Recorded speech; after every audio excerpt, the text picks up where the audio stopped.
প্ৰতি বছৰে মাঘৰ 7 তাৰিখে এইটো পৰিৱেশ দেখিবলৈ পোৱা যায়। বুজিতো পোৱা নাই চাগে, ৰ'ব ফাৰ্ষ্টৰ পৰা কৈ আছো। তো হেল্ল' গাইজ, স্বাগতম জনাইছো মোৰ আকৌ এটা নতুন মিনি ভ্লগলৈ। তো আজি হৈছে মাঘৰ 7 তাৰিখ আৰু প্ৰতি বছৰে মাঘৰ 7 তাৰিখে আমাৰ গাঁৱৰ নামঘৰটোত হোমপুৰা হয়। মোৰ বাৰু অহাত দেৰি হ'ল, মই অহাৰ আগতে হোমপুৰা কাৰ্যবিধি শেষেই হ'ল। তো মই এতিয়া ডাইৰেক্ট প্ৰসাদ লোৱা টাইমত আহি পাইছো। ইয়াত মানে আজি দুপৰীয়া আহাৰৰ আয়োজন কৰিছে, তো সেইকাৰণে বহি গ'লো দুপৰীয়া আহাৰ গ্ৰহণ কৰিবলৈ। তো এতিয়াতো আহাৰ গ্ৰহণ কৰি আহিলো এবাৰ ঘৰলৈ। তো তাৰ পিছত এতিয়া ঘৰৰ পৰা ঠেলাখন লৈ আহিবলৈ এবাৰ পথাৰ, কাৰণ আজি আমাৰ ইয়াতে কাটি আছে কবি আৰু এতিয়া এইবোৰ কাটা হোৱাৰ পিছত ঠেলা উঠাই নিব লাগিব ঘৰলৈ। তাৰ পিছত মই অলপমান কবি কটাত লাগি গ'লো। কবি চবি কটা হোৱাৰ পিছত উঠাই লৈ গ'ল এতিয়া ঠেলাত। গাইছ, এতিয়া হৈ গ'ল গধূলি, তো এইফালে আন্ধাৰ হৈ গ'ল চাওক।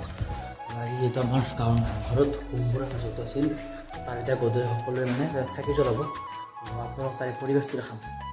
আমাৰ যিহেতু তাত থাকি দিব, তো তাৰে এতিয়া এইবোৰ যোগাৰ চলি আছে। আৰু এইফালে এতিয়া আমাৰ নামঘৰত সকলোৱে এতিয়া লাহে লাহে চাকি দিয়া আৰম্ভ কৰি দিছে।